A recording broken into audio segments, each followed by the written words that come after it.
Ini adalah top survei yang mana masyarakat sangat percaya bahwa Pak Prabowo dapat melanjutkan program-program yang sudah digariskan atau yang sudah dijalankan oleh Pak Jokowi.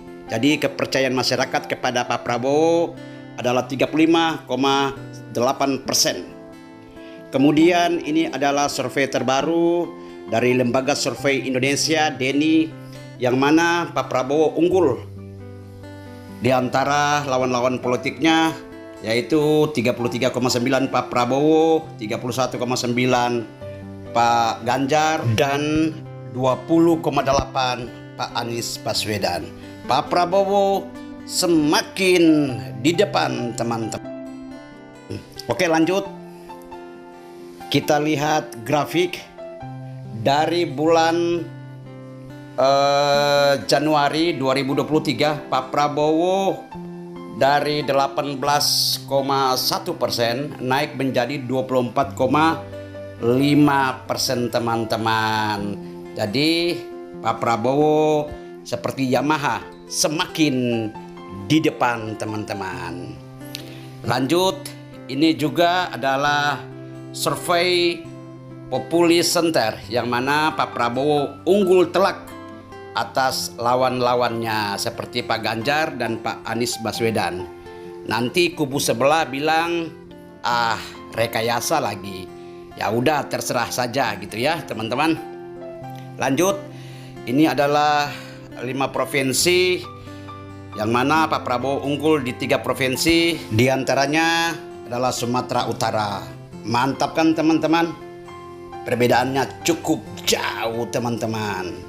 Lanjut, ini adalah Provinsi Jawa Barat yang mana Pak Prabowo juga unggul telak 29%, mengalahkan Pak Anies Baswedan dan Pak Ganjar Pranowo. Pak Prabowo semakin di depan seperti motor Yamaha, makin panas makin di depan. Lanjut, ini adalah Provinsi Banten. Kalau Provinsi Banten jangan ditanya, Prabowo lebih lagi makin di depan, teman-teman. Nanti kubu sebelah bilang kita cuma survei saja. Ya udah, terserah saja. Yang penting ini adalah nyata, teman-teman. Lanjut. Ini adalah elektabilitas untuk calon wakil presiden, yang mana nama-nama ini bisa menjadi patokan untuk dipilih oleh Pak Prabowo. Tapi kami kalau bisa Pak Prabowo pilih Pak Mahfud MD atau Ibu Kofifa, karena kita melihat antusias masyarakat kepada dua figur publik ini, Pak Mahfud MD dan Ibu Kofifa, Gubernur Jawa Timur. Itu antusias publik dan masyarakat Indonesia sangat tinggi untuk mendampingi Pak Prabowo nanti. Lanjut, ini adalah hasil survei dari Lembaga Survei Indonesia DENI, yang mana untuk kekuatan atau menumbuhkan ekonomi, jadi kepercayaan masyarakat kepada Pak Prabowo untuk menjalankan kesejahteraan buat rakyat dan perkembangan ekonomi dalam negara itu cukup tinggi dan mengalahkan Pak Anies Baswedan dan Pak Ganjar Pranowo. Jadi masyarakat mempercayakan Pak Prabowo dapat mensejahterakan rakyat Indonesia. Lanjut, ini adalah hasil daripada rekapitulasi atau musrah, yang mana Pak Prabowo unggul. Jadi musyawarah tingkat nasional dari hasil musrah relawannya Pak Jokowi itu dimenangkan oleh Pak Prabowo. Cuma tinggal saja Pak Presiden atau Pak Jokowi mengumumkan hasil ini. Hasil daripada musrah tingkat nasional relawannya Jokowi semuanya mengarahkan tujuannya atau pendapatnya atau pilihannya semuanya ingin ke Pak Prabowo, dan ini hasilnya Pak Prabowo unggul. Hanya saja Pak Jokowi belum mengumumkan hasil ini. Nggak tahu, mungkin ragu-ragu atau takut kepada ketua partainya. Oke, Pak Prabowo itu cinta akan olahraga, dan beliau juga membuat sebuah pertandingan yaitu Prabowo Cup, yang mana untuk mencari bibit-bibit unggul, remaja-remaja atau masyarakat Indonesia, anak-anak muda yang berprestasi, yang bisa mengangkat nama bangsa Indonesia, mengangkat marwah negara Kesatuan Republik Indonesia di kancah atau di mata dunia. Pak Prabowo sangat cinta kepada olahraga, dan misalkan ada atlet-atlet kita yang berprestasi di bidang sepak bola itu dikirim ke Qatar untuk latihan di sana.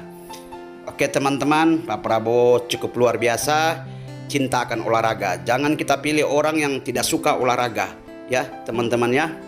Oke, jadi Pak Prabowo juga di bidang ekonomi dipercayakan masyarakat dapat membangun Indonesia dengan kekuatan ekonominya, dan juga Pak Prabowo didukung oleh ulama-ulama, kiai-kiai NU Jawa Timur, dan dekat sekali dengan Presiden Republik Indonesia keempat yaitu Gus Dur, yang adalah seorang kiai besar, ulama besar dari pengasuh pondok pesantren Tebu Ireng, Jombang, Jawa Timur.